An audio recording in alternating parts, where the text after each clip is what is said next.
আসসালামু আলাইকুম রহমতুল্লাহ বিসমিল্লাহির রহমানির রহিম। শবে কদর ইসলামের সবচেয়ে ফজিলতপূর্ণ রাতগুলোর একটি। কোরআন আল্লাহ তাআলা বলেছেন, এই রাত হাজার মাসের চেয়ে উত্তম। এই রাতে নফল নামাজ, কোরআন তেলাওয়াত, জিকির আজকার এবং দোয়া করার জন্য উৎসাহিত করা হয়েছে। রাসূলুল্লাহ সাল্লাল্লাহু আলাইহি ওয়াসাল্লাম রমজানের শেষ দশকে বিশেষভাবে বেশি করে ইবাদত করতেন এবং সাহাবীদেরকেও ইবাদত করার জন্য উৎসাহিত করতেন। হাদিসে উল্লেখ আছে, যে ব্যক্তি ঈমান ও সওয়াবের আশায় শবে কদরের রাতে ইবাদত করে, তার পূর্বের গুনাহগুলো ক্ষমা করে দেওয়া হবে। সুবহানাল্লাহ।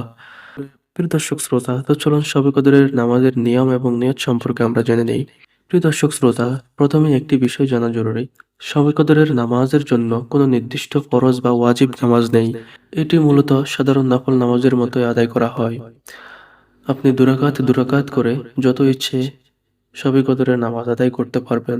এটি নফল নামাজ। যত বেশি নফল নামাজ আদায় করবেন তত সওয়াব। এবং এই নামাজের জন্য নির্দিষ্ট কোনো সূরা নেই।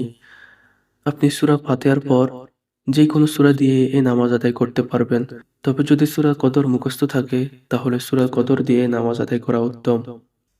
প্রিয় দর্শক শ্রোতা, শবে কদরের নামাজ কত রাকাত আদায় করবেন? শবে কদরের নামাজের জন্য নির্দিষ্ট কোনো রাকাত সংখ্যা নির্ধারিত নেই। আপনি নিজের সামর্থ্য অনুযায়ী যত বেশি সম্ভব নফল নামাজ আদায় করবেন। তবে অনেক আলেমগণ ৮ রাকাত, ১২ রাকাত এবং ২০ রাকাত নফল নামাজ পড়তে উৎসাহিত করেছেন। প্রিয় দর্শক, সংখ্যার চেয়ে বেশি গুরুত্বপূর্ণ হলো নামাজ একাগ্রতা, মনোযোগ এবং আন্তরিকতার সাথে আদায় করা। তো চলুন এবার আমরা শবে কদরের নামাজের নিয়ত জেনে নিই। শবে কদরের নামাজের নিয়ত এভাবে করবেন: নাওয়াইতু আন উসাল্লি লিল্লাহি তাআলা রকাতাই সলাতিল লাইলাতুল কদর নফলি মুতাওয়াজ্জিহান ইলা জিহাতিল কাবাতিশ শরীফাতি আল্লাহু আকবার।